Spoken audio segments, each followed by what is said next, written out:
The world is more divided and dangerous. The impacts of foreign conflicts and accelerating technological change are increasingly being felt here at home. And Canada's new government will continue to focus on what we can control, building a strong Canadian economy, diversifying our trading partners abroad to increase our independence and support our prosperity, delivering responsible fiscal management, and supporting Canadians who are under pressure from everyday expenses, with a boost today and a bridge to a better tomorrow. We've been moving fast and we're getting results. Nous avons établi 20 partenariats économiques et de sécurité sur 5 continents en moins d'un an. We've already announced 15 nation-building initiatives that will create over 500,000 jobs and drive over $100 billion in new investment. Our new defence industrial strategy will catalyze $500 billion of investment to build Canadian industry from aerospace to AI, while creating over 125,000 new jobs. Build Canada Homes has already committed to deals for over 10,000 new homes and is just getting started.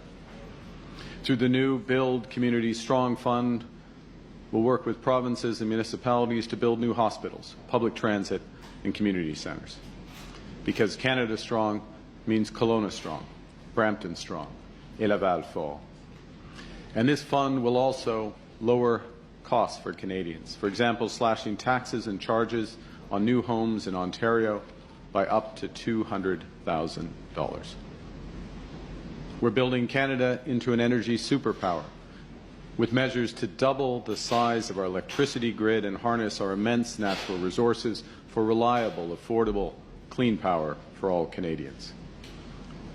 Nous bâtissons un Canada fort, un Canada qui n'est pas réservé à quelques-uns, mais qui est pour tous, en tout temps. We'll build a Canada that's not just strong, but good, not just prosperous, but fair, not just for some most of the time, but for all of the time.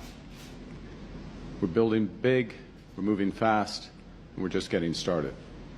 But we also know that the road ahead will not always be straight. There'll be bumps, steep climbs along the way, and some of the payoffs from these big investments will take some time to be realized. And we know that Canadians are feeling the pressures of everyday expenses right now. We know they need a boost today and a bridge to tomorrow. And that's why Canada's new government has been relentlessly focused on making life more affordable for Canadians. We started as we meant to go on.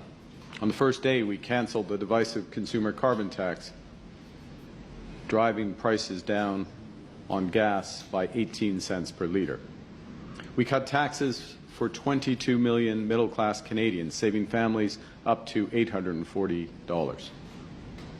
Cut taxes on first-time home buyers, saving up to $50,000 by the elimination of GST on new homes priced under $1 million.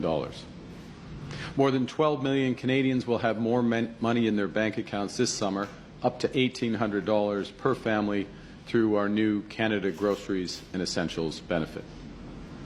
5 millions de Canadiens et Canadiennes à faible revenu vont obtenir les prestations auxquelles ils ont droit grâce au lancement de versements automatiques de prestations fédérales.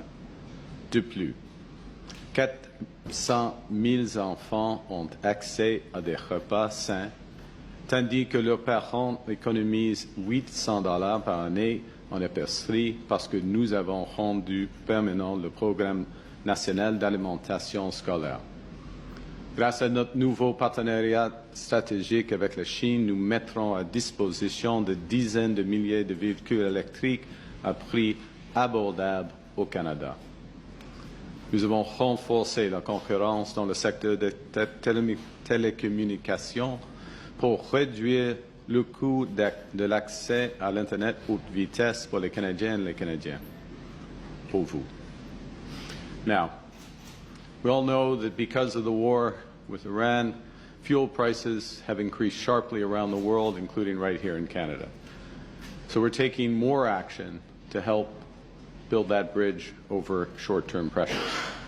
With the Minister of Finance and the Minister of Natural Resources, we're announcing today that Canada's new government will temporarily suspend the federal fuel excise tax from next Monday until Labor Day.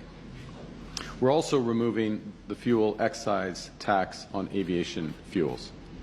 This will remove up to 10 cents per litre on gasoline and 4 cents per litre on diesel fuel.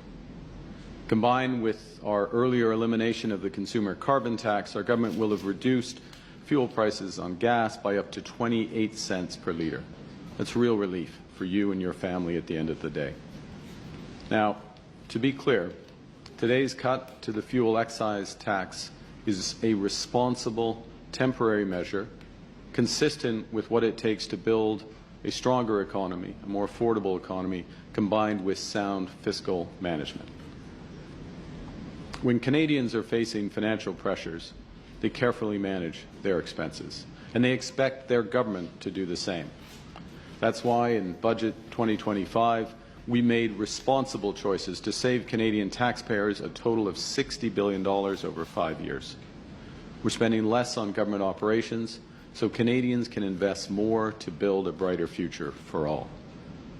That responsible budgeting keeps your interest rates down, and it ensures we can protect the programs that make life more affordable for those who need it the most, including childcare, dental care, pharmacare, and school food programs. In the coming weeks, the Minister of Finance will present the Spring Economic Update with the next steps in our plan to build a stronger, more independent, more resilient Canada that works for all.